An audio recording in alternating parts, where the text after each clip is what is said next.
रही है। तो फोर क्यों बोला मैं तुमको बताता हूँ। मेरे ना दिल को चोट पहुंची थी। सर क्या बात कर रहे हो? हाँ तुमको मेरी स्टोरी पता है? सर हमको बताओ क्या स्टोरी है। तो मैंने क्या किया था ना, ध्यान से समझना, बड़ा मजेदार चीज थी, बड़ी मसालेदार कहानी है। तो हुआ क्या था सर, मैं कॉलेज की डेज की बात बताता हूँ। कॉलेज का था फिफ्थ सेमेस्टर। फिफ्थ सेमेस्टर का मतलब होता है थर्ड ईयर, मतलब आखिरी साल है कॉलेज का। इसके बाद मौज मस्ती खत्म, अब आपकी आर्टिकलशिप शुरू होने वाली है। तो मैंने अपने इंटर के जो एग्जाम थे फिफ्थ सेमेस्टर में दिए थे, ठीक है। अब इंटर के एग्जाम का जो रिजल्ट था वो आना बाकी था, जनवरी के एंड में आना था। जनवरी के फर्स्ट वीक में ईवाई जो है प्लेसमेंट के लिए आ गई। फर्स्ट वीक में ईवाई आ गई हमारे कॉलेज प्लेसमेंट के लिए, और वो किस चीज के लिए आई थी? आर्टिकलशिप प्लेसमेंट के लिए। मैंने कहा बहुत ही बढ़िया। अब हाथ में रिजल्ट नहीं है, बट उन्होंने कहा कि आप प्रोविजनल बेसिस पे बैठ सकते हो। आप प्रोविजनल बेसिस पे बैठो, हम आपका पास्ट ट्रैक रिकॉर्ड देखेंगे, हम आपका पास्ट एकेडमिक रिकॉर्ड देखेंगे, जो भी होगा वैसे हम देखेंगे। तो उन्होंने हमारे टेस्ट लिए, इंटरव्यू लिए, सिलेक्शन हो गया। मैंने कहा वेरी वेरी गुड। अब उन्होंने प्रोविजनल सिलेक्शन लेटर दिया। उस प्रोविजनल सिलेक्शन लेटर पे पता है क्या लिखा था? ईवाई लिखा हुआ ही नहीं था। उसपे ईवाई लिखा हुआ ही नहीं था। मैंने कहा मेरे तो पैरों तले जमीन खिसक गई। तुम तो बड़े नालायक लोग हो। पूरा दिन मेरा दिमाग खाया, पूरा दिन तुमने मेरे से टेस्ट लिखवाया, पूरा दिन तुमने मेरा इंटरव्यू लिया, मेरे को आखिरी में ईवाई के नाम से लेटर ही नहीं मिल रहा। सर लेटर पे क्या लिखा था? लेटर पे लिखा था SR बाटली बॉय एंड कंपनी LLP। मैंने कहा ये क्या है?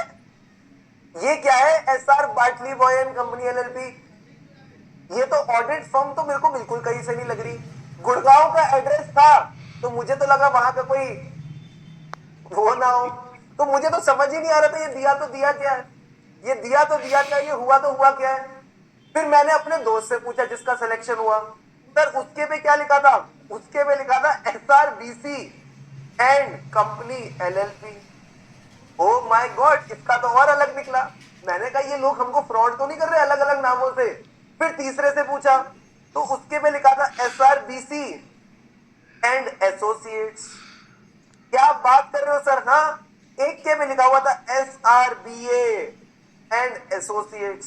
सब पे अलग अलग नाम, सब पे अलग अलग नाम। मैंने कहा भाई ये हमारे साथ झोल हुआ है। पूरा दिन बिठाया और सबको अलग अलग, पता नहीं कौन सी फर्म के इन्होंने लेटर बांट दिए। ईवाई तो किसी पे लिखा हुआ ही नहीं है। फिर मैं HR के पास गया। मैंने कहा एक बार इधर आओ। हाँ आप सुबह से मेहनत कर रहे हो मैं समझता हूँ, बट मेरा एक डाउट है। मैंने पूछा भाई ईवाई कहाँ लिखा है?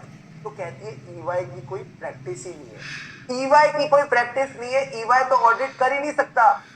तो मैंने कहा फिर आपकी आर्टिकलशिप इन सब के अंडर होगी, but remember these are all affiliated to EY only. ये सब ईवाई के एफिलिएट ही है। आप एक बात समझो, मैं बोल नहीं रही हूं बट ये ईवाई के अंडर ही आता है। मैंने कहा बोल नहीं रही तो लिख दो ना ईवाई, लिख के दे दो। कहते नहीं लिख सकते, कहते नहीं लिख सकते। आईसीआई की गाइडलाइंस के हिसाब से ईवाई जैसी कंपनी को अलाउड नहीं है कि वो प्रैक्टिस कर सके। तभी हमको ये झोल करना पड़ता है, तभी हमको ये झोल करना पड़ता है। हम अलग अलग फर्म बनाते हैं और फिर इन सब फर्म का नेटवर्क बना देते हैं। इन सब फर्म का क्या बन जाता है सर? नेटवर्क बन जाता है। यानी जब मेरी आर्टिकलशिप शुरू हुई तो जिस सॉफ्टवेयर पे मैं काम कर रहा था उसी सॉफ्टवेयर पे मेरा ये दोस्त काम कर रहा था। जिस सॉफ्टवेयर पे मैं काम कर रहा था उसी सॉफ्टवेयर पे ये वाला दोस्त भी काम कर रहा था। हम रिसोर्सेज तो सेम ही यूज कर रहे थे, हमारी टेक्निकल टीम्स भी सेम थी। इवन यहां का इंटर्न, मैं जैसे SR बाटली बॉय का इंटर्न था, मैं SRBC का क्लाइंट कर रहा था, मैं कभी कभार इसका क्लाइंट कर रहा था। तो हमारी एज अ रिसोर्स शेयरिंग भी हो रही थी। प्लस हमारे जो पार्टनर्स हैं वो भी कहीं ना कहीं कभी इसका साइन करते थे तो कभी किसी का साइन करते थे। तो एज अ नेटवर्क ये लोग मिलजुल के काम कर रहे थे। एज अ नेटवर्क ये लोग मिलजुल के काम कर रहे थे। तब जाके मुझे समझ आया नेटवर्किंग क्या होती है। तब जाके मुझे समझ आया नेटवर्किंग क्या होती है। नेटवर्किंग लिंक्डइन वाली नेटवर्किंग की बात नहीं कर रहा। नेटवर्किंग यानी how the firms work in a form of a network. तो आओ सर देखो क्या कहता है।